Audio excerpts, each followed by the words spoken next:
Të dashur dëgjues të Radio Maris, ju ftojmë të ndjeqni emisionin Lexo Biblën me ne, me komentim biblik nga Don Simo, pikpamje katolike.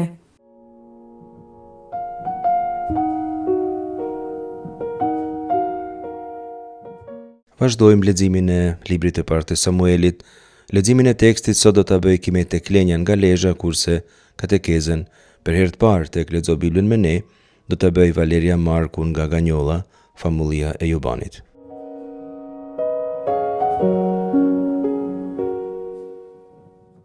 Nga libri i parë i Samuelit, kapitulli 16, rreshtat 1 deri në 13. Zoti i tha Samuelit: "Deri kur do ta qash Saulin, pasi unë e flak atej që të mos mbretëroj mbi Izrael? Mbushe bririn tënd me vaj e eja të çoj tek Isai Betlehemas, sepse gjeta për vete mbretin ndër bijtë e tij." Samueli i tha: "Po si të shkoj? Do të dëgjoj Sauli e do të më vras." E Zoti i tha: "Merre me vete një viç e thuaj: erdha të flijoj për nder të Zotit. Thirrë në fli Isain dhe atëherë unë do të tregoj se çfarë të duhet të bësh. Pastaj lyeje atë që do të them unë." Samueli bëri siç i kishte urdhëruar Zoti dhe erdhi në Betlehem. Pleqtë e qytetit i kapi frika. I dolën para dhe i thanë: "A është e paqme hyrja jote?" Ai u përgjigj: "E paqme. Erdha për t'i bërë kushtim Zotit. Shenjtërohuni dhe ejani me mua që të flijoj." Pastaj shenjtëroi Isain dhe bijtë e tij dhe i grishi ata në fli. Kur hyn, Samueli e pa Eliabin e tha: "S'ka dyshim se para Zotit është i shuguruari i tij." Por Zoti i tha Samuelit: "Mos e shiko fytyrën e tij dhe lartësinë e shtatit të tij, sepse e kam përjashtuar. Unë nuk gjykoj sipas pamjes së njerëzve. Njeriu shes çka duket përjashta, kurse Zoti vëren zemrën." Atëherë Isai thirrri Abinadabin dhe e solli para Samuelit, i cili tha: "As këtë nuk e ka zgjedhur Zoti." Isai e solli Samën, për të cilin tha: "As këtë nuk e ka zgjedhur Zoti." Kështu Isai i solli 7 djemtë e vet para Samuelit dhe Samueli i tha Isait: "Prej këtyre Zoti nuk ka zgjedhur asnjërin."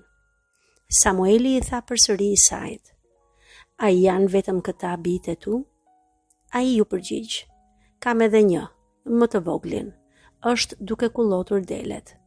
Samueli i tha Isait: "Ço e sille këtu. Nuk do ta shtrojmë bukën derisa të vijë ai këtu." Dërgoi pra dhe e solli. Ishte kuqlosh, i bukur e i hishëm nga pamja. Zoti i tha: "Çohu e lyeje, sepse ky është."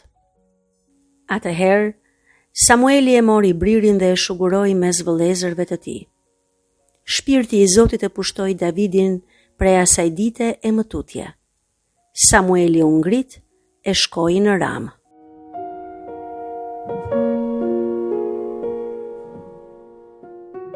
Tregimi që lexuam është nga ana letrare, një prej pjesëve që më së shumti zbulojnë thelbin e mendimit të autorit deuteronomistik, që sa herë e herë kemi përmend.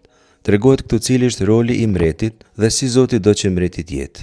Zoti vet me gojën e vet vendos jo vetëm prej cilit vend, por edhe prej cilës familje do të jetë mbreti i arshëm i Izraelit. Pas dështimit të plotë të Saulit, tregon se do të jetë prej Betlehemit, prej shtëpisë së Jishai, nipit të Rutës, Davidi, djali më i vogli. Ky nuk do t'i plotësojë ndoshta pritshmëritë e njerëzve, por Zoti shikon diçka tjetër, jo atë që shohin njerëzit, edhe pret prej mretit diçka tjetër, jo atë që presin njerëzit. Te kreshtat që lexuam tregohet zgjedhja dhe lyerja me vaj e Davidit. Cikli i Davidit fillon këtu te kapitulli 16 dhe përfunon te kapitulli 31, pra do ta përfunojmë herën e ardhshme tek Lexo Biblën me ne. Davidi paraqitet si dikush që është totalisht ndryshe në krahasim me Saulin. Bile Davidi dhe Sauli nuk krahasohen me njëri tjetrin. Te kapitulli 13 dhe 15, siç kemi thënë herën e kaluar, Samueli pikëllohet shumë sepse Sauli dështoi edhe si mbret edhe si person. Thuhet 2 herë se Samueli e vajtoi Saulin edhe pse akoma ishte gjallë. Tek libri i parë i Samuelit kapitulli 13 rreshti 14, si edhe te kapitulli 15 rreshti 35. E konsideron të vdekur edhe pse akoma gjallë. Disa njerëz jetojnë, por janë si të ishin të vdekur. Ka njerëz që jetojnë, por as japin jetë, as kanë jetë në ta. Disa njerëz horizont vetin kanë vetëm vdekjen. Pjesët që lexuam ndahet në dy pjesë. Pjesa parë, Davidi zgjidhet të caktohet mbret duke u lyer me vaj, por në padije të mbretit aktual, kapitulli 16 rreshtat 1 deri në 13, dhe pjesa e dytë, hyrja e Davidit në borrin e mbretit Saul, kapitulli 16 rreshtat 14 deri në 23, që i ftoi secilin ta lexojë për vete. Zoti i kritikon një fije Samuelin pse e qan Saulin. Ai e pyet deri kur e ka në vend ta vajtoj Saulin, admataj ata mit Abel et Shaul. Folja mit Abel ka në rrënjë foljen aval, që do më thonë me mbajt zi. E kemi takuar kur kemi fol për Naomin të libri Ruts, kur ajo vajton burrin dhe djemt e saj pas vdekjes. Samuelit i vjen keq për Saulin, edhe në aspektin personal, edhe në aspektin kombëtar. Kishte shpresuar në të, vete kishte zgjedhur. Duket se angazhimi viteve si dhe shpresat e mbajtura gjallë për një kohë të gjatë, po shkojnë krejt dëm. Nga ana njerëzore është e kuptueshme, por është edhe e ditur, njët punë nuk shkojnë sipas planeve të njerëzve. Shpresat shpesh shuhen edhe për shkak të ndikimit të dobësisë njerëzore, por te ky rresh gjejmë edhe ngushëllimin e Zotit. Ai i thot Samuelit se ky dështim tashmë është krejt në dorën e tij. Zoti e ka marrë në dorë fatin e Izraelit. I thot në hebraisht, ani më astiv mimloch al Izrael. Unë e kam refuzuar atë. Zoti nuk do më që Sauli të mbretërojë mbi Izraelin. Duhet të pranohet vullneti i Zotit, edhe pse këtu duket pak i vështirë, njerëzisht i rënd të përvetësohet. Samueli do të marrë bririn, keren në hebraisht, të mbush me vaj dhe të shkojë në Betlehem. Briri i mbushur me vaj sipas librit të parë të mbretërve, kapitulli parë rreshti 39, është en, ku mbahej voji me cilin mbretërit lyheshin me vaj, si shenjë të caktimit të tyre hynor për mbret. Shkruan libri i parë i mbretërve, kapitulli parë rreshti 39, me rastin e caktimit të Salomonit për mbret se Sadoku prift e mori bririn e vajit prej tendes dhe leu Salomonin. Pastaj Iran Boris dhe mbar populli brohoriti rroft Salomonin mbret. Është interesant tregimi tek libri i parë i Samuelit, kapitulli 10 rreshti parë, ku tregon lyerjen me vaj të Saulit. Aty shkruan kështu: Samueli mori enën me vaj, e zbrazi mbi kokët e tij dhe e puthi, i tha: Ja Zoti të shuguroj për pris mbi popullin e vet, mbi Izrael. Do ta mbajmë mend këtë rresht më vonë, se Sauli është i lyeri i Zotit. Te ky rast Samueli nuk merr një bri të mbushur me vaj, keren si këtu, por një shishe të vogël ose diçka të ngjashme, pah në hebraisht. Ndoshta autori qysh në fillim të tregimit dëshiron të theksoj vogëlsinë e Saulit në krahasim me Davidin. Ndoshta edhe jo, e sigurt është se shumë më shumë vaj ka rënë mbi kryet e Davidit se sa mbi kryet e Saulit. Familja prej nga vjen Davidi është ajo e Jishaj nga Betlehemi. Jishaj habet halachmi në hebraisht. Mund ta përkthejmë edhe Jishaj Betlehemiti. Ishte nipi i Rutës, siç e kemi thënë. Boozi, gjyshi i Jishaj, kishte bërë Chesed. Ai ka siguruar pasardhësinë e Naomit. Ka marrë Rutën për grua. E kemi thënë disa herë, kapitulli 4, rreshtat 17-22. Nipi i tyre, Jishaj, ftohet të bëj Chesed edhe ai, të jap një djalë që të sigurohet pasardhësia e mbretërisë në Izrael, dhe me këtë e ardhmja e krejt Izraelit. Samueli e njihte Saulin. Ai kishte frikë se mbreti do të mirte vesh për misionin e tij.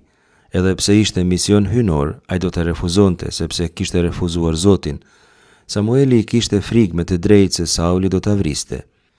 Ai e pyeti Zotin si të shkoj, eleh në hebraisht, edhe në një formë një fije poetike. Edhe herëve tjera tek profetët do të gjejmë këtë pyetje, që në vetvete e fsheh frikë të profetit. Sauli kishte pushtet, kishte aparat shtetëror, kishte spion. Frika e profetit nuk duhet në habis. Kur të flasim për profetet do të theksojmë se profeti në Bibël karakterizohet mbi gjitha prej faktorëve të tij njerëzor. Sa më njerëzor të jetë profeti, aq më autentik është, sa më i brisht, aq më i besueshëm. Donjëherë mendohet se është person me aftësi më të mëdha se njerëzit tjerë, por kjo nuk është e vërtetë. Kushdo që pretendon se ka aftësi posaçe prej tjerëve, është profeti i rrejshëm, do ta shohim. Profeti biblik vuan shpesh edhe më shumë se njerëzit e rëndomt.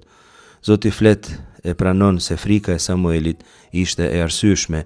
Sauli ishte, si do ta shohim, mjaft i çmendur në kuptimin e vërtetë të fjalës, por ky i çmendur mashtrohej lehtësisht me një viç. Është edhe pak ironik sugjerimi i Zotit: merre me vete një viçe, e thuaj erdha të flijoj për nder të Zotit. Dom Simoni e ka përkthyer sakt viçe, edhe pse duket si një farë neologjizmi nga që nuk përdoret në të folmen e përditshme. Nuk është një fjala viçe që përdoret për të dalluar viçin mashkull ose femër, zakonisht thuhet viç, pa dalluar tepër e gjinit. Egla në hebraisht, do më thënë viç i gjinis femrore, dhe jo një mështjerë si pas ligjit të Levitikut kapitulli 3, rreshti parë. Kafsht e para për Zevach Shelamim, për flinë e pajtimit, i kemi shpjeguar kur kemi shpjeguar Levitikun, parashet që mund tjetë ose Zahar im në keva, ose mashkull, ose femër. Pra tek libri pari Samuelit, kapitulli 16, rreshti 2, çështja nuk është e lidhur me gjinin e viçit, por me arsyen që Samueli ta përdor viçen e sakrificës me tretë gjurmë nëse do t'jetë nevoja. Një pretekst të ngjashëm e gjejmë edhe tek libri pari Samuelit kapitulli 20, rreshtat 5 deri në 6, ishte festa e Rosh Kodesh e hënës së re, dhe Davidi kishte frikë të festonte në banket me mretin, sepse mendonte se Sauli do ta vriste. Davidi, duke folur me Jonatanin, shokun e tij, djalin e Saulit, shprehet kështu: ja nesër është hëna e re, e mua më duhet të ulem për mbi mretit për të ngrënë. Me lejo të fshihem deri në mbrëmje të së tretës ditë në fush, nëse më kërkon yt atë, thuaji. Davidi më bëri lutje që të shkonte shpejt në Betlehem, qytetin e tij, sepse atje kanë theroret vjetore njerëzit e fisit të tij që të gjithë. Sakrifica pra bëhet pretekst për të munguar prej banketit. Zoti i thot Samuelit që të ftoj Jishan për të sakrifikuar. I tregon se ka zgjedhur njërin prej djembet e tij, por nuk i tregon cilin. Do ta zbuloj gradualisht vullnetin e vet. Shumë di profeti, por në këtë fazë të tregimit as ai nuk di cili do të jetë mbreti i ri i Izraelit. Kjo ka rëndësi sepse është shenjë që së pari profeti nuk është i gjildishëm dhe së dyti vullneti i Zotit zbulohet hap pas hapi, zbulohet gjatë kërkimit të vullnetit të Zotit. Së fundi Zoti insiston, lyje atë që të them unë, patjetër mbreti është i zgjedhur i Zotit. Kur Samueli arriti në Betlehem, pleqët e qytetit, ata pra që kishin në kujdes mbarvajtjen shoqërore të vendit, e pyeten për arsyet e ardhjes së tij. Ai ishte paqësore. Ha shalom bo eha, a është shalom ardhja e jote, a është paqësore? E dinin se ishte profet, dhe profeti ndonjëherë sjell lajme të mira, ndonjëherë të këqija. Ndonjëherë tregon se Zoti sjell paqe, por me raste do ta shohim kur të flasim për profetit, Zoti paralajmëron turbullim, disfat për arsye të braktisjes së tij. E shohim se si koncepti braktisjes, maas në hebraisht, përshtritet shpesh tek historia deuteronomistike. Zoti në këtë rast ka braktisur vetëm një person, mbretin Saul. Samueli u përgjigj shalom. Kjo përgjigje me një fjalë ka dy kuptime. Është përgjigje ndaj pyetjes së pleqëve, se pra kishte ardhur në paqe, por është edhe përshëndetje dashamire, është urim i respektshëm i paqes për pleqët që e takuan në hyrje të qytetit. Pasi që kryen ritin, tregon libri pari Samuelit, kapitulli 16, rreshti 5, se Samueli vajikdesh et Jishaj vë et Vanau, shenjtroi Jishajn pra dhe djemtë e tij. Folja Kadash tregon se ata bën disa rituale para se të përcaktonin mbretin e ri të Izraelit. Folja Kadash do më thonë të shenjtrosh. Tregimi pra e sjell krejt çështjen tek elementi i shenjtrisë, tek kërkimi dhe zbatimi i vullnetit të Zotit si kushti kryesor për të arritur shenjtrinë. Djali i parë i Jishaj ishte Eliab. Salomonit i pëlqeu, por Zotit jo. Eliab do të thot hyji im është atë. Emrin e kishte të mirë dhe i mirë ishte në dukjet jashtme, saqë Samueli ishte i sigurt se ai do të ishte i përshtatshmi. Por po bënte gabimin e popullit kur kishte zgjedhur Saulin. Lexojmë tek libri i parë i Samuelit kapitullin 9 rreshti 2 se Sauli ishte djalë i zgjedhur e i mirë. S'kishte burr më të mirë se ai ndër bijtë e Izraelit, që prej krahëve e lartë ngalliste mbi marr popullin. Gjithashtu edhe kapitulli 10 rreshti 23 flet për Saulin kështu: qëndroi në mes të popullit dhe ngalliste për mbi marr popullin që prej krahëve e lartë.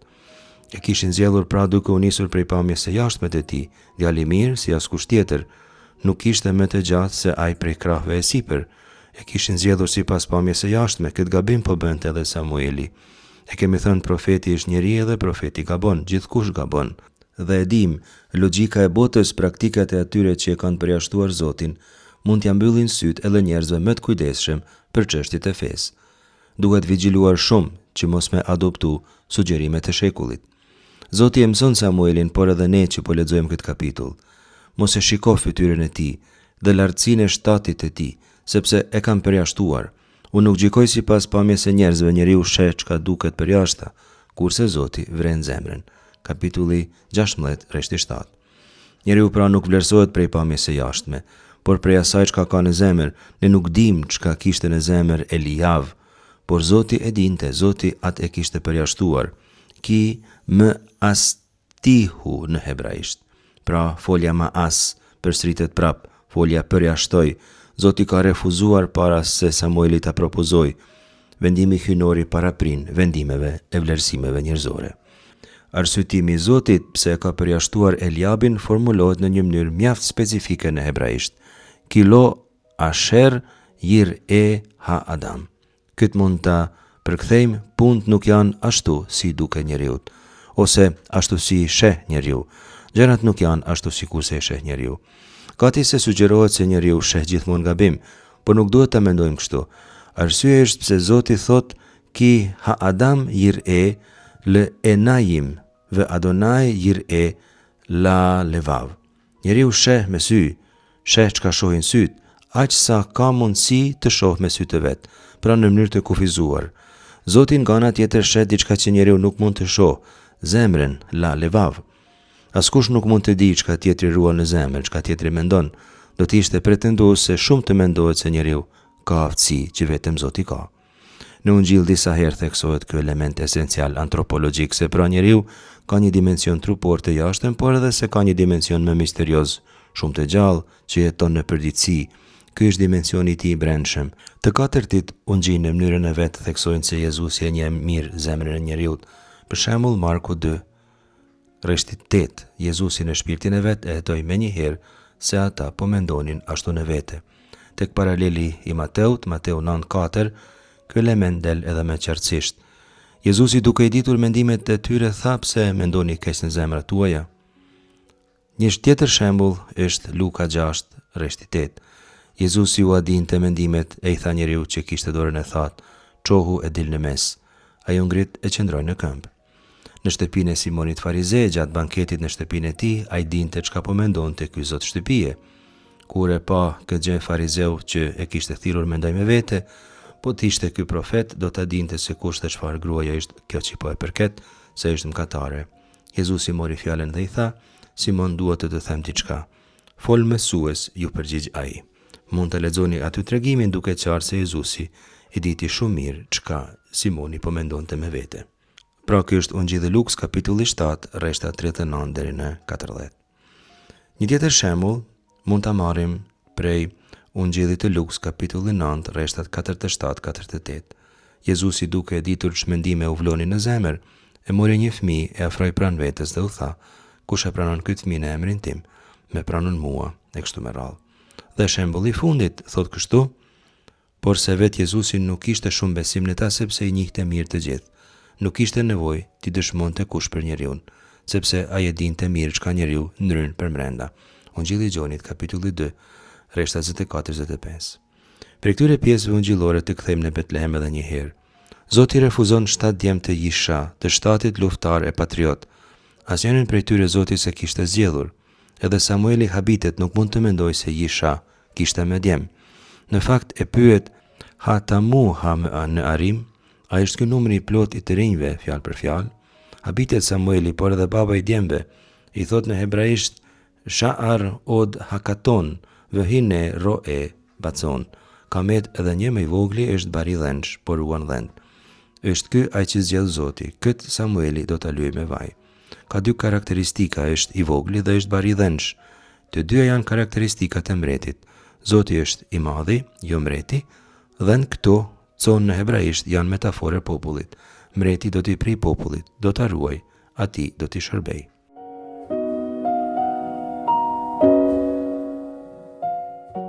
Nga libri i parë i Samuelit, kapitulli 17, rreshtat 1 deri në 7. Filistejnët i bashkuan togat e veta për luftë. U mlodhën në Soko të Judës dhe fushimin e ngullën ndërmjet Sokos e Azekës në Efes-Domim. Po edhe Sauli dhe trimat e Izraelit u mlodhën e erdhën në luginën e Terebintit dhe u vunë në rreshta për të luftuar kundër filistejnëve. Filistejnët qëndronin në njërën anë të malit e izraelitët në anën tjetër të malit, ndërmjet kishin luginën. Doli një dy luftues prej aradhëve të filistejnëve me emrin Goliati prej Getit. Ishte i lartë 6 kute e 1 pëllëmb. Mbi kokë kishte përkrenaren e bronztë. Vishe me pancir me luspa. Vetëm panciri i peshonte 5.000 sikla bronzi. Ishte i mbathur me bronz deri në ije. E krahqaf mbante një heshtës bronzi. Shtiza e heshtës së tij ishte si shulte zgjahu, kurse vetë hekuri i heshtës së tij peshonte 600 sikla hekuri. Përpara i shkonte shqytari i tij.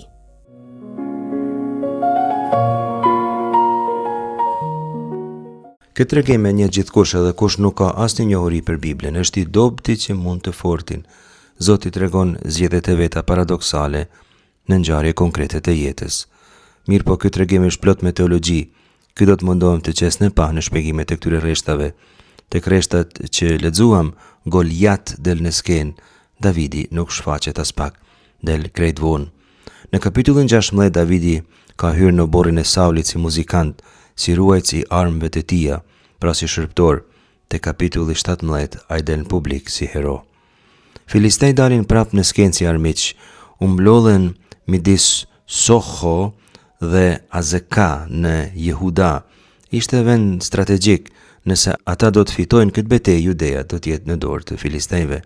Rreshti 2 tregon se Sauli u bashkua me burrat e Izraelit në një vend të caktuar, Emek Haela, përballë ushtrisë filisteje. Filistinët qëndronin në njërin anë të malit e Izraelit, në anën tjetër të malit ndërmjet kishin luginën. Lugina përbënte sfiden, aty do të ndodhte betejë. Rreshti 4 bën një surprizë, doli një dy luftues prej arallave të filistejve me emrin Goliat prej Getit, ishte i lartë 6 kut e 1 pëllëmb, i mall boll dhe i frikshëm pra. Lexuesi pak i kujdesshëm mund të mendojë se s'ka problem, sepse vetë mbreti Saul ishte i mall. Prej krave sipër lexuam më parë, si ja kalonte kush. Mirpo, lexuesi më i kujdesshëm e kupton se Sauli nuk ka shans të kapet në dy luftim me te. Nuk del fituese pamja jashtme, muskujt e fortë dhe aftësia e përdorimit të shpatës. Këto përbën logjike njerëzore. Goliat është emër me origjinë jo hebraike, prezantohet si një i huaj, por ai ishte Migat prej lokalitetit me emrin Gat, ishte pra për njërin nga 5 qytetet kryesore të filistejve, i kemi numruar një herë tjetër: Gaza, Ashdodi, Ashkeloni, Ekroni dhe Gadi. Tregohet si njëri shumë i lartë, 6 kut e 1 pëllëmb. Disa komentare thonë se nëse i llogarisim 6 kut e 1 pëllëmb, janë 2.9 metra, gati 3 metra i gjatë, shumë më shumë se standardi biologjik njerëzor. Me qëllim ndoshta paraqitet si lartësi mbi njerëzore, si përjashtim i madh. Disa tekste tjera të vjetra thonë se ishte i gjatë 4 kut e 1 pëllëmb, pra rreth 2 metra 6 centimetra. Sido që tjetë, mallësia e Goliatit përshkruan te kalimin e normales, tregon se duket e pamundur mundja e tij, fitoria kundra tij. Ky paraqitet me 6-7 karakteristika para popullit të Izraelit. E para që thekson teksti është se mbi kokë kishte përkrenaren e bronzit. Ndër tjera, bronzi ishte edhe i shtrejt. Kjo tregon se Goliati ishte i mbështetur edhe prej pasurisë së filistejve. Kryet e kishte të mbrojtur me metal, që shigjetat e shtizat vështire depërtojnë. E dyta, vishe me pancir me luspa. Ky lloj armatimi është i njohur, ishte pancir i formuar me pllaka të vogla metalike të qepuna për petk, që formojnë sipërfaqe mbrojtëse të ngjashme me mënyrën se si trupi i peshkut rrethohet prej luspave, por që në të njëjtën kohë mundson edhe lëvizjen sado pak. Ishin 5.000 sikla bronzi, pra rreth, nëse i llogarisim, afërsisht 57 kg minimumi. Kjo peshë e madhe thekson edhe mallësinë e Goliatit, i përngjet një tanku modern, është i padepërtueshëm. E treta ishte i mbathur me bronz deri në ije, prap me bronz të mbështjellur edhe pjesën e poshtme të trupit, mitzhat në hebraisht është një hapax legomenon, është një fjalë hebraike që në Bibël del vetëm këtu. Shumica e komentatorëve e interpretojnë si mbrojtëse që madh kamt, diçka që me mbrojt pjesën e poshtme të trupit. E treta, kraha qaf mante një hesht bronzi, e kidon në hebraisht është një armë, është një shtiz, ndoshta edhe shpat e shkurt ose hesht e vogël që mahet mas shpinet dhe fakti se e kishte në shpinë tregon se ishte i gatshëm ta përdor më njëherë. E pesta, shtiza e heshtes së tij ishte si shull të zjahu. Kjo thekson mallësinë e madhe të shtizës. Pesha e majës metalike është 600 sikla hekuri, pra 6.8 kg paka shumë. E tepruar me duket që vete maja tjetë aq e rëndë, përmendet hekuri ishte një mënyrë me friksu izraeliant me teknologjinë e kohës. Filistejt ishin të njohur si farkatar, izraeliant nuk ishin shumë hekur, të paktën sipas dëshmive arkeologjike në atë periudhë. Së fundi, përpara i shkonte shqytari i tij. Goliati nuk e mante mburojen vet, por kishte shërptor të dedikuar. Ishte një ushtar elite, ishte Goliati, pra shumë i madh. 7 element armatimi janë rreshtuar këtu me hollësi të madhe: përkrenarja, panciri, mbrojtja e pjesës së poshtme të trupit, mbrojtja e kokës, shtiza, heshta dhe personi që i printe. Goliati është ndërtuar si imazh i plotësisë luftarake njerëzore.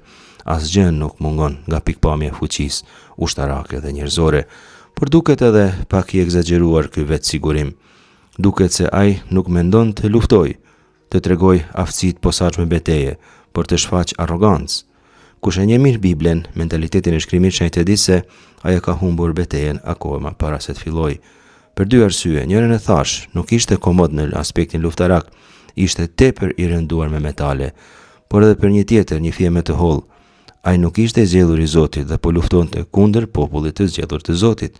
Me qëndrimin që kishte me Davidin e pranishëm, ai nuk kishte asnjë mundësi të fitonte. Por pas kësaj force masive të dukshme, fshehet një dobësi e madhe. Ai fytyrën nuk e kishte të mbrojtur. Dakord se ishte i padepërtueshëm, por edhe ishte i palëvizshëm. Sado i fortë jetë Goliati, pesha me cilën është i mbërthyer e pengonte të lvizte, atij sigurisht i mungonte shkathësia e nevojshme për luftë. Nga ana e tregimit, sa më i fortë duket Goliati, aq më e dukshme do të jetë fitoria Davidit, ose të themi fitoria Zotit. Por e kuptojmë arsyen kryesore të humbjes së Goliatit. Është mbështet në arrogancë, në nënçmimin e kundërshtarit, sidomos mbështetet në forca njerëzore. Ai mendon se a do ta ruaj bronzi dhe hekuri, por kur guraleci Davidi do të fluturojë drejt ballit të tij, pikërisht bronzi dhe hekuri do ta pengojnë ta largojë kokën. Nga ana tjetër, Zoti përsëriben veprimtari paradoksale. Me këtë fjalën kuptojmë diçka krejt e papritur, diçka që askush s'kishte mundur ta mendojë. Por nga ana tjetër, Zoti përdor aftësitë njerëzore të Davidit. Si çoban ishte mësuar të gjuajë gurin me shkathësi të madhe dhe me saktësi. Ndoshta asnjë prej ushtarëve tjerë se kishte atë aftësi, prandaj Zoti e ka zgjedhur Davidin për luftim me Goliatin, sepse Zoti e njeh aftësitë e njeriut dhe i përdor të gjitha për kryerjen e vullnetit të tij.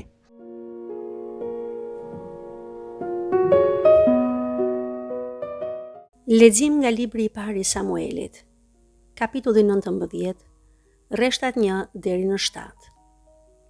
Sauli i tregoi Jonatanit, birit të vet, dhe të gjithë në punësve të vet se mendonte ta vriste Davidin. Jonatani tashmë e donte Davidin pa mas.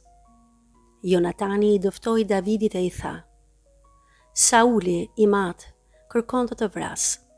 Prandaj ruaju po të lutem nesër në mëngjes. Rifshehur e struku. Unë do të dalë e do të qëndroj për bri babait ku do të jesh në ar.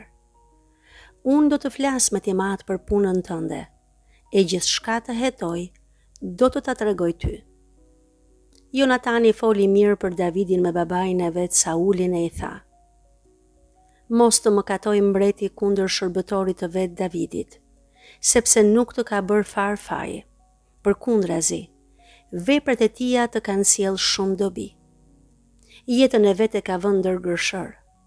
E vrau Filisteun dhe Zoti I dha fitore të madhe mbar Izraelit.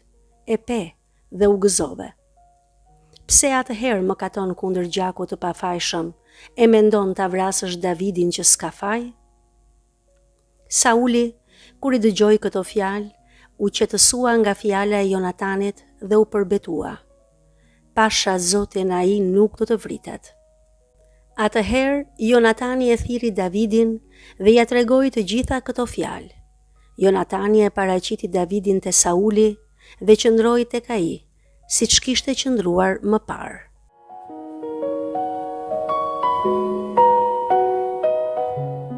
Ky kapitull përshkruan tensionin midis Saulit dhe Davidit, kapitulli 19 pra I librit parë të Samuelit. Pas fitores me Goliatin dhe sidomos pas këngës së grave, që lexojmë te kapitulli 18 rreshti 7, Sauli e mori shumë inat Davidin. Gratë kënduan kështu: vrau Sauli me mira, vrau Davidi me 10 mira. Por Sauli I keqkuptoi këto gra. Këtë paralelizëm sinonimik që tingëllon kështu, Sauli dhe Davidi vranë me mira e me 10 mira, Sauli kuptoi se ato po këndonin publikisht se Davidi kishte vrarë me shumë filistej se Davidi, edhe pse gjithkush e dinte se Davidi kishte vrarë vetëm një njeri, vetëm Goliatin. Saulin e kapi një inat, një xhelozi, ndihej edhe keq psikologjikisht. Davidi binte harpës që ky të qetësohej.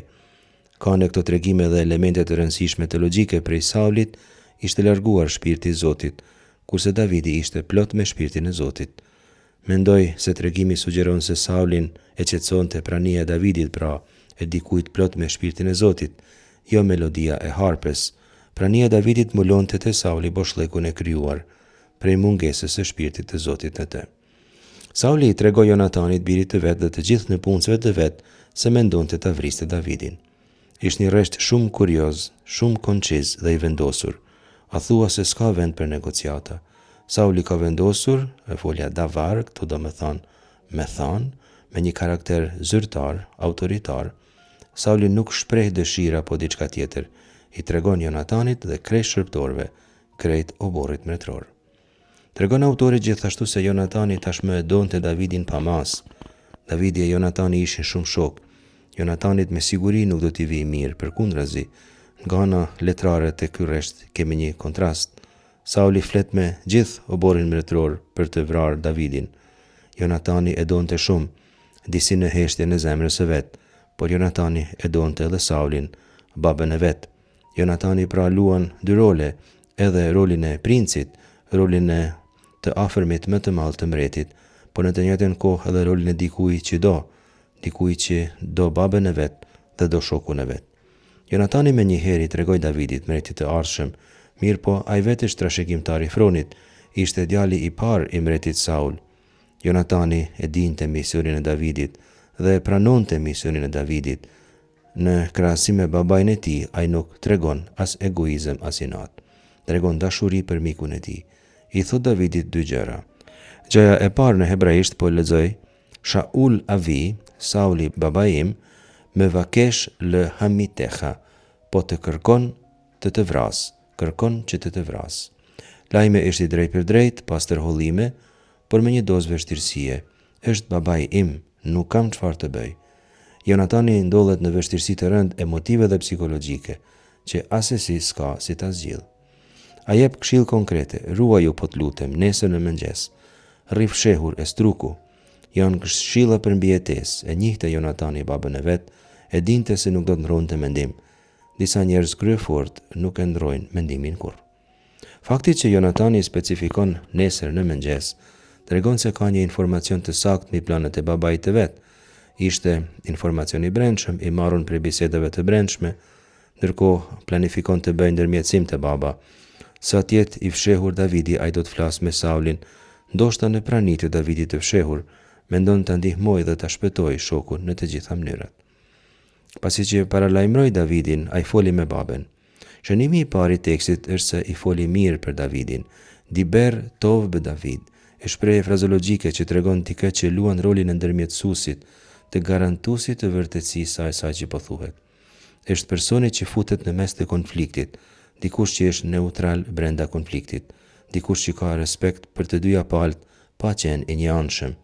Argumenti I Jonatanit të rreshtat 4-5, pra ka baza juridike. E para është se mbreti nuk duhet të mëkatojë ndaj shërbëtorit të vet Davidit, sepse ai nuk ka mëkatuar kundër mbretit. Fjala khata, mëkat në hebraisht ose mëkatoj, e nxjerr bisedën prej fushës politike e çon në reflektimin moral e fetar.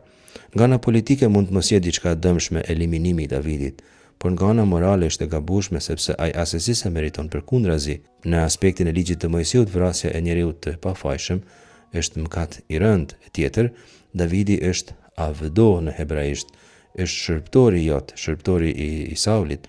Jonatani i kujton pra babës së vet se Davidi është nën autoritetin e tij si shërbëtor besnik, ai nuk është rival, asnjëherë nuk ka pretenduar diçka të keqe.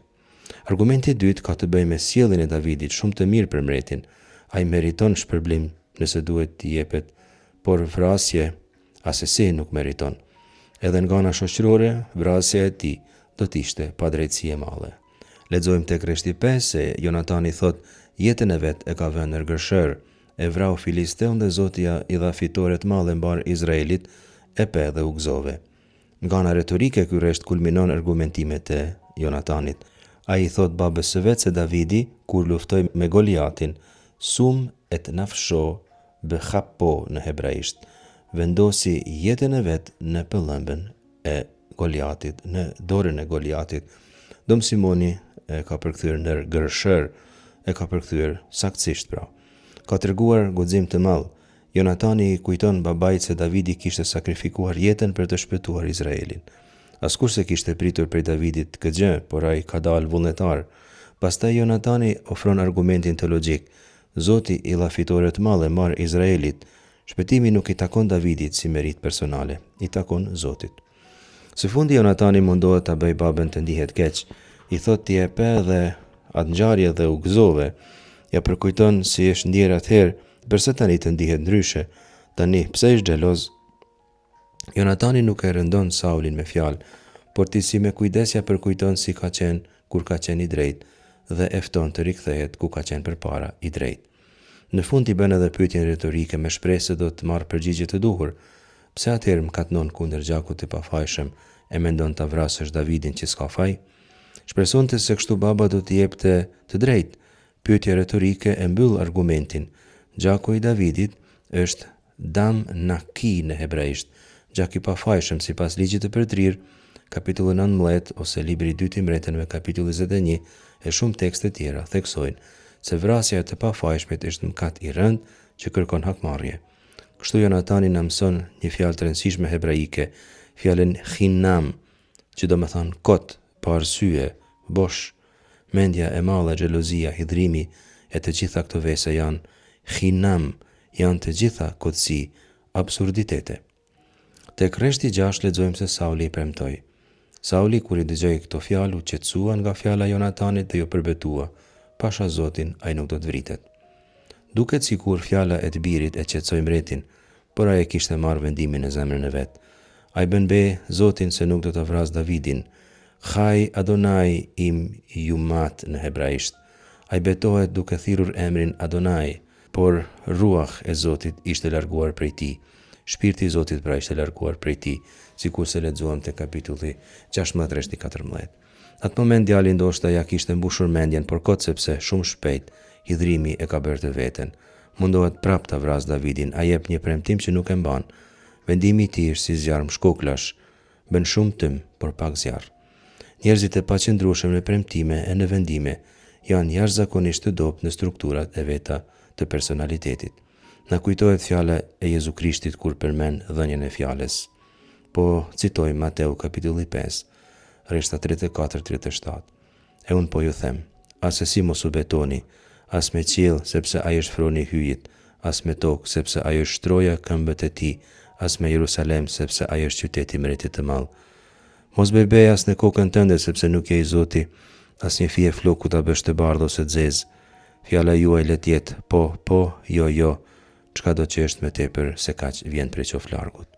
Figura e Jonatanit është modeli i miqësisë, ai zgjedh miqësi ndaj Davidit kundrejt bindjes ndaj babait dhe kundrejt interesit të vet të trashëgimisë së fronit. Ai bën xheset karshimikut të vet. Siracidi kapitulli 6 rreshtat 14 deri në 17 e lëvdon posaçërisht këtë miqësi besnike, por nuk ka miqësi të mirëfillt nëse brenda ka çfarëdo interesi ose tradhtie.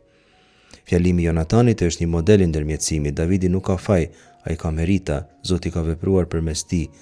Na mëson ky tregim se pas çdo situate të mirëfillt njerëzore, fshehet vepra e Zotit.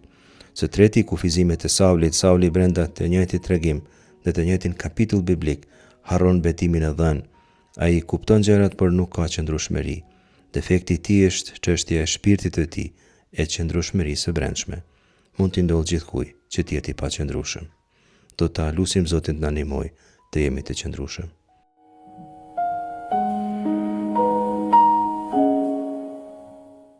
Lexim nga libri i parë i Samuelit, kapitulli 24, rreshtat 1 deri në 8. Prej andej Davidi u ngjit e shkoi të banojë në vende të sigurta të Engadit.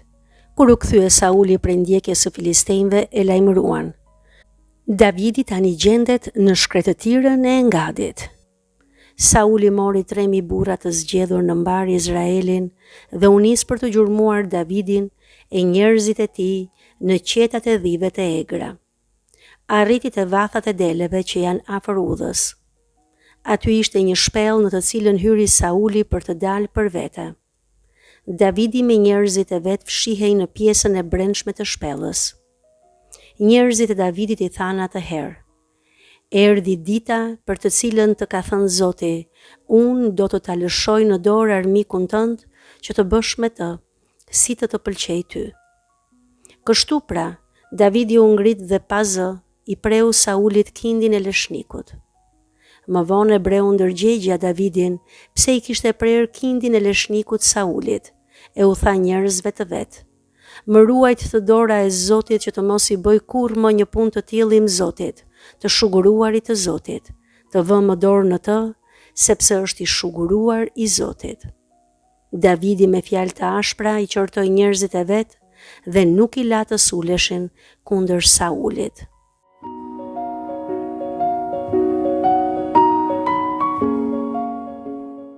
Tregimi që sapo lexuam është shumë i famshëm.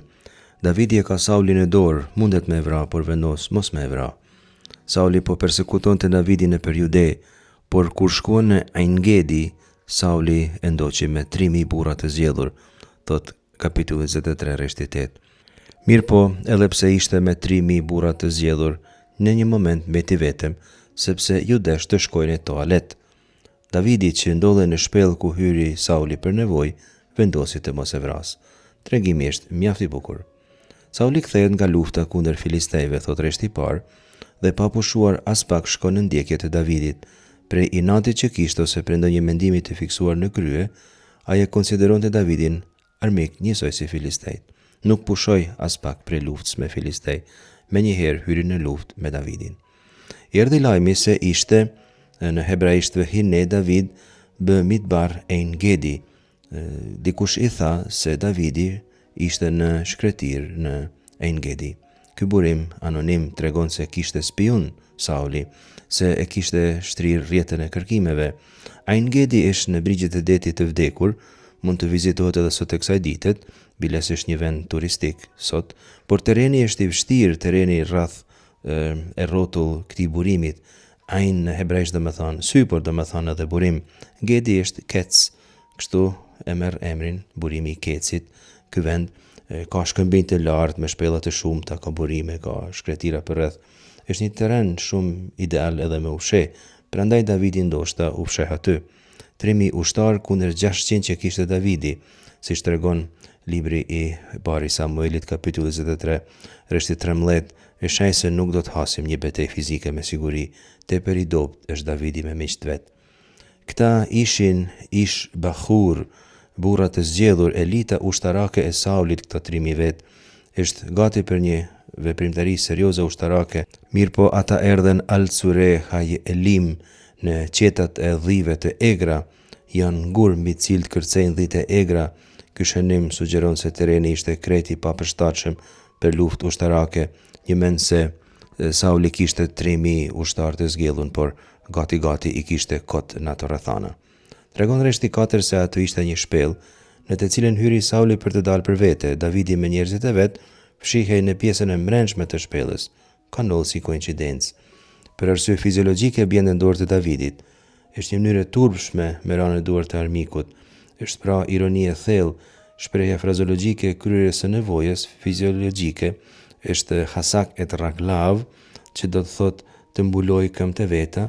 Ironia është e plot, mreti me 3000 burra të zgjedhur, i fuqishëm dhe i armatosur, hyn i vetëm dhe ndodhet lakuriq i pambrojtur në shpellën ku ndodhet armiku i kërkuar. Çasti i dobësisë totale të Saulit, pra fizike dhe psikologjike. Ky moment është i përshkruar pas pak zbukurim nga autori. Miqtë e Davidit janë gati ta vrasin Saulin, por ai nuk bie dakord. Davidi u ngrit dhe preu fshehur azi skajat e mantelit të Saulit, që ky kishte lënë diku në hyrje të shpellës, që pra ishte zhvesh para se të shkonte të kryente nevojen, por edhe për këtë fakt se e preu fshehur azi skajat e mantelit të Saulit, që të merrte peng, që pastaj t'ia tregonte Saulit se kishte pas mundësi ta vriste, por se ja ka fal jetën, edhe për këtë gjë ai u pendua. I ebreu ndërgjegja, thot rreshti 6, sepse i kishte prer kindin e leshnikut të Saulit. Leshniku pra është petku i leshit, e kemi thënë edhe herëve tjera. Kontrasti me burrat e Davidit, të kreshti 4 është i mbret. Ata kishin interpretuar situatën si leje hyjnore për ta vrarë Saulin. Kontrasti i tyre me Davidin është i madh. Davidi ndjen faj edhe për gjestin minimal, se kishte prer leshnikun e tij. Ky dallim i perceptimit moral midis Davidit dhe shoqëruesve të tij është një karakterizim i qëllimshëm. Davidi ka standarde morale të brendshme që kalon standardet kolektive morale. Ndoshta krejt bota do të mendonte se Sauli meriton të vdes. Ky është standardi kolektiv, por standardi moral i brendshëm e ndalon atë të bëjë. Njeriu nuk bën atë që mendon se duhet të bëjë gjithë bota. Njeriu vendos vetë se çfarë është mirë dhe çfarë është keq, nuk bën diçka pse ashtu bëjnë tjerët. Davidi pra i frenoi burrat e tij me fjalë dhe nuk i lejoi të sulmonin Saulin. Sauli u ngrit nga shpella dhe vazhdoi rrugën. Të nxjerrim dy konkluzione shumë të shkurta prej këtij teksti, dy konkluzione teologjike.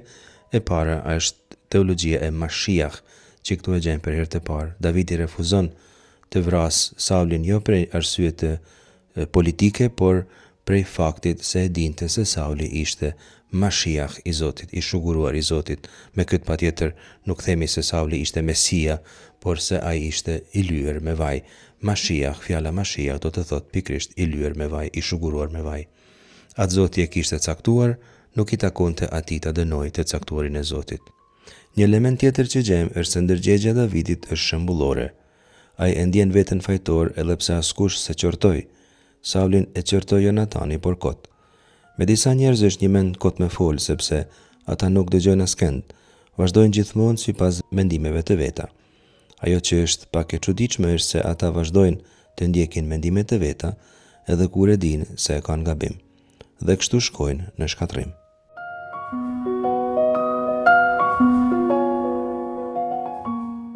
Zoti i dërgon Samuelin te Isai, sepse kishte gjetur mbretin ndër bijtë e tij. Ky lajm duhet ta kishte gëzuar Samuelin, sepse po zgjidhej një mbret i ri. Zoti nuk lejon që vepra e tij të mbarojë për shkak të dështimit të një njeriu. Samueli ishte paralizuar nga treshtimi për rebelimin e Saulit, por jo Zoti. Frika e Samuelit është njerëzore dhe e kuptueshme, se Sauli duhet quante këtë si tradhti. Kemi një moment dobësie për Samuelin e këtë e kuptojmë kur thotë: po si të shkoj, do të dëgjoj Sauli e do të më vras. Megjithatë, ai i bindet Zotit. Kjo na mëson se edhe kur kemi frikë, duhet të besojmë dhe të ecim sipas vullnetit të tij. Kur Samueli shikon djalin e parë të Isait, mendon menjëherë se ai është i zgjedhuri, sepse kishte paraqitjen e denjë për një mbret. Por Zoti i thotë: mos ja shiko as pamjen as shtatgjatësinë, sepse Zoti nuk shikon si shikon njeriu. Njeriu shikon pamjen, kurse Zoti shikon zemrën. Izraeli kishte bërë gabim me Saulin, duke e gjykuar nga pamja e jashtme. Bijtë e Isaut nuk ishin njerëz të këqinj, por nuk ishin zgjedhja e Zotit. Edhe ne shpeshherë mendojmë se më i përshtatshëm është ai që duket më i fortë dhe më madhështor. Ne jemi të prirur të shohim kupërtinën dhe jo për mbajtjen. Të gjykojmë nga pamja e jashtme dhe jo nga zemra, por Zoti nuk mashtrohet nga ajo që duket në sipërfaqe. Çdo njeri ka një vlerë të veçantë në sytë e tij. Shpesh ne përpiqemi të dukemi mirë përpara të tjerëve, të kujdesemi për paraqitjen tonë, për suksesin apo mënyrën se si na shohin njerëzit. Por kjo fjalë e Zotit na fton të reflektojmë më thellë te vetja. Si duket zemra jonë përpara Zotit? A kujdesemi për pastërtinë e saj po aq sa kujdesemi për pamjen e jashtme? Zoti na shikon zemrën tonë dhe na zgjidh të gjithëve për qëllimet e tij. Ai zgjidh pavarësisht statusit dhe gjërave sipërfaqësore, por kërkon që njerëzit t'i përngjajnë zemrës së tij. Samueli pyet nëse Isai ka ndonjë djalë tjetër me një zë të konfuzuar dhe kurioz, sepse asnjëri nga këto kandidat kaq të mirë në dukje nuk u zgjodhen. Isai tha se kishte edhe një djalë të vogël, i cili shpenzonte ditën duke kullotur delet. Vërejmë se nuk përmend emrin e Davidit, që tregon edhe një parandësi në sytë e tyre, por pikërisht atë zgjedh Zoti. Gjatë viteve me delet, Zoti përformonte zemrën e Bariut që do të udhëhiqte Izraelin. Davidi ishte besnik në gjërat e vogla, siç thot Luka, kapitulli 16, rrethtat 10 deri në 11. Kush është besnik në të vogla, është besnik edhe në të mëdhat, dhe kush është i padrejt në të vogla, është i padrejt edhe në të mëdhat. Pra, në qoftë se ju nuk keni qenë besnik në pasuritë e padrejta, kush do t'ju besoj pasuritë të vërteta? Kur Davidi vjen, Zoti i thot Samuelit: "Qohu e lyeje, sepse ky është." Zëri i Zotit paraqitet i qartë, i vendosur dhe i sigurt, duke mos lënë vend për dyshime. Edhe ne, në jetën tonë, përballemi me shumë vendime dhe zgjedhje. Për këtë arsye, është e rëndësishme që të kërkojmë gjithmonë drejtimin e Zotit dhe të mos mbështetemi vetëm te gjykimi njerëzor. Shugurimi i Davidit shënon fillimin e rrugëtimit të tij me Zotin. Davidi ishte baridelesh, ai mbronte nga kafshët e egra me forcë dhe guxim.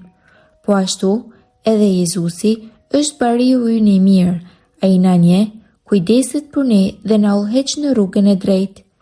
Në jetën tonë ka shumë kafshë të egra shpirtërore, si frika, mëkati, tundimet, padrejtësitë dhe dobësitë tona. Por Zoti lufton për ne dhe na jep forcë të ecim përpara. Vazhdonte lufta mes Izraelit dhe Filistinëve. Nga kampi i Filistinëve doli Goliati, një figurë që hiperbolizohet në shkrimin biblik për të theksuar fuqinë e armikut, i cili sfidon trupat e Izraelit duke thënë: "Më jepni një burr dhe do të luftojmë." Goliati i mundi me frikë izraelitët para se t'i luftonte me armë, duke i demoralizuar ata. Sauli kishte arsye të veçantë për t'u trembur, sepse nga pamja e jashtme pritej që ai të dilte kundër Goliatit. Dikur Sauli ishte udhëheqës trim dhe fitimtar, por kjo ishte para se fryma e Zotit të largohej prej tij. Me largimin e frymës së Zotit u largua edhe guximi. Në këtë periudhë Davidi vazhdonte të kulloste delet, edhe pas vajosjes ai u kthye te detyrat e vogla. Ndërkohë, Sauli ishte aq i dëshpëruar nga situata sa ofroi pasuri dhe të bijen e tij. Kur vjen Davidi dhe dëgjon Goliatin, thot: "Po kush është ky filiste që guzon të pushtërojë ushtrinë e Perëndisë së gjallë?" Ushtarët mendonin rreth rrezikut dhe shpërblimit, ndërsa Davidi mendon për nderin e Zotit. Davidi mori shkopin e tij, zgjodhi 5 gur, i vuri në një thes të vogël, pastaj me hoben në dorë u nis kundër filisteut. Davidi tregon besim dhe trimëri, duke shkuar në emrin e Zotit për të përballur me Goliatin, i cili ishte i armatosur deri në dhëmb. Gjasat që ai të kishte sukses ishin tepër të vogla, por Zoti ishte me të dhe kjo ishte fuqia më e madhe e tij. Kjo na mëson që kur jemi në vështirësi, në një situatë që duket e pamundur që t'ja dalim me sukses, besimi i plot në Zotin na ndihmon të arrijmë gjithçka, ashtu si besimi ndihmoi Davidin. Davidi u bë hero në sytë e izraelitëve, të gjithë e donin. Sauli e vendosi atë në krye të luftëtarëve dhe gjithmonë dilte me sukses, sepse Zoti ishte me të. Ndër izraelitët dëgjoheshin fjalët: Sauli vrau 100 e tij dhe Davidi 10.000 e tij. Fjalët të cilat e pezmatuan shumë Saulin dhe nxitën ndjenjen e zilisë të ai. Zilia është një emocion normal njerëzor, të cilin secili prej nesh e ka përjetuar, emocion që ka të mirat dhe të këqijat e veta. Ne duhet ta përdorim atë si një udhëzues për të përmirësuar veten dhe për të arritur qëllimet tona, por nga ana tjetër, ky emocion mund të na sjellë edhe shumë të këqija, ashtu si i sjell Saulit. Pamundsinë për të ndjerë i lumtur për suksesin e të tjerëve apo kënaqësinë nga dështimet e të tjerëve. Sauli pushtuhet nga xhelozia e cila e verbon. Shpesh edhe në zemrën tonë lind një ndjenjë fshehtë zilie kur shikojmë dikë më të suksesshëm apo më të talentuar se ne. Ndjejmë pasiguri, zemërim, edhe kur suksesi i këtij personi është për të mirën e të gjithëve. Këtë luftë të brendshme njerëzore e shikojmë të marrëdhënia me Saulit dhe Davidit. Sauli nuk gëzohet për të mirat që Davidi po i sjell Izraelit, por e shikon atë si një kërcënim dhe kështu zilia i verbon paqen shpirtërore. Kur krahasojmë jetën tonë me atë të tjerëve, harrojmë që plani i secilit në tokë është i ndryshëm. Bekimi, talenti apo suksesi i tjetrit nuk janë humbje për ne. Suksesi i dikujt nuk e zvoglon suksesin ton. Drita e dikujt tjetër nuk e zvoglon dritën ton. Prandaj, duhet të lumturohemi për të tjerët dhe të falenderojmë Zotin për dhuntitë e tyre, sepse kështu arrim të zbulojmë edhe dhuntitë tona të veçanta.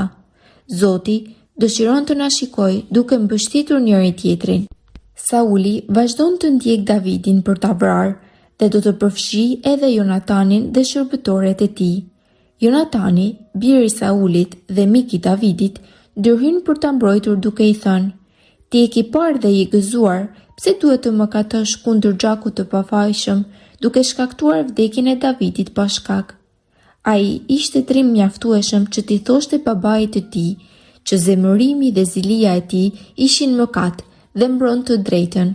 Ai i kujton Saulit ngjarjen kur Davidi vuri veten e tij në rrezik, ngjarje të cilën Sauli e ngjyrosi me një kuptim që justifikonte dëshirën e tij xheloze për të vrarë Davidin. Sauli mendonte se ai e kishte bërë këtë për të marrë famë dhe që t'i merrte fronin. E shikon Davidin si tradhtar, të cilin duhet ta vriste. Por Sauli e dëgjon fjalën e Jonatanit, edhe pse e kishte të lehtë të thoshte: Unë jam mbreti dhe kam të drejtë. Kjo tregon që Zoti ka prekur zemrën e Saulit. Filloi përsëri lufta. Kjo tregon jo vetëm fillimin e luftës së izraelitëve ndaj filistinjve, por edhe fillimin e luftës shpirtërore Saul-David. Sukseset e Davidit nxisnin xhelozinë e Saulit. Një frym e keqe nga Zoti e pushton Saulin, sepse ata ishin gati ta sulmonin aty ku ishte më i dobët. Urrejtja e thellë e Saulit kuptohet qartë kur kërkon që ta sjellin Davidin tek ai, që t'i jap goditjen vdekjeprurëse vet. Ai e quan Davidin armikun e tij, dhe këto janë fjalë trishtuese, sepse Davidi në të vërtet ishte miku i tij. Mikola, gruaja e Davidit, e ndihmon atë për t'u arratisur nga Sauli. Shikojmë që Zoti për të realizuar planin e tij vën në lëvizje njerëz të ndryshëm. Sauli dërgon sërish njerëz për të vrarë Davidin, por të gjithë nisën të bëjnë profetësi. Kjo është një vepër e pazakontë e frymës së shenjtë, që vjen mbi njerëzit që nuk e kërkonin Zotin. Sauli nuk e merr mesazhin e Zotit, që është e rëndësishme të mbushemi me frymën e tij, dhe shkon vetë për ta vrarë Davidin, por edhe ai nis të profetizojë. Kjo është një mënyrë e Zotit për të treguar Saulit që nuk ishte më mbret dhe kishte zhveshur nga lavdia e tij mbretërore. Pas shumë përpjekjeve të dështuara, Sauli nuk ja del mban të vrasë Davidin, sepse Zoti është me të. Në njërën nga përpjekjet, Sauli hyri në shpellën ku Davidi dhe njerëzit e tij ishin. Pra Davidit i jepet mundësia të akmerret ndaj Saulit. Njerëzit i thonë Davidit se Zoti të ka dorëzuar armikun dhe mund të bësh si të duash me të. Ndoshta, kjo ishte një provë për ta shfaqur zemrën e devotshme të Davidit. Ai nuk e vret Saulin, vetëm pret një cep të mantelit të tij. Në moment, shqetësohet shumë se ka kryer një veprim kundër të vajosurit të Zotit. Kjo tregon një ndërgjegje jashtëzakonisht të përulur të tij ndaj Zotit. Davidi zgjedh mëshirën në vend të hakmarrjes, ia lë drejtsinë Zotit dhe refuzon ta përmbush premtimin që Zoti i kishte bërë nëpërmjet mosbindjes së tij. Kur Sauli largohet nga shpedha, Davidi i flet me përulësi dhe respekt dhe i tregon se mund ta kishte vrarë por nuk e bëri. Sauli e kupton drejtsinë dhe zemrën e mirë të Davidit dhe pranon se do të bëhet mbret. Zoti na ka krijuar të lirë. Ai nuk na detyron të bëjmë të mirën, por na jep mundësinë të zgjedhim, ashtu si e dha mundësinë Davidit. Në mendjen tonë kemi betejën midis dy mendimeve. Njëra na shtyn drejt zemërimit, hakmarrjes dhe krenarisë, ndërsa tjetra drejt faljes, paqes dhe dashurisë. Çdo tundim është një moment zgjedhjeje. Pas gjithë atyre padrejtësive që Sauli i kishte bërë Davidit, ai zgjolli të dëgjonte zërin e Zotit në zemrën e tij. Drejtësia nuk fitohet me dhunë, por me besimin që kemi te Zoti. Falja e liron zemrën tonë nga zemërimi. Shpesh ne duam ta bëjmë vetë drejtësinë, por vetëm atëherë kur ja lëm në dorë Zotit, zemra jon gjen paqe. Nuk duhet ta kthejmë të keqen me të keqe, por me mirësi, ashtu siç bëri Davidi, sepse drita e mirësisë ka fuqi të ndryshojë zemrën e njeriut. Në jetën e Davidit dhe Jezu Krishtit ka shumë paralelizma.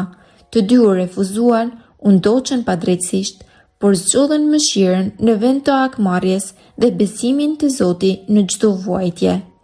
Le ta jetojmë jetën tonë si jehuna të hirit të Zotit, duke përhapur mëshirë dhe falje edhe kur është e vështirë, sepse kështu reflektojmë zemrën e shpëtimtarit ton, Jezu Krishtit.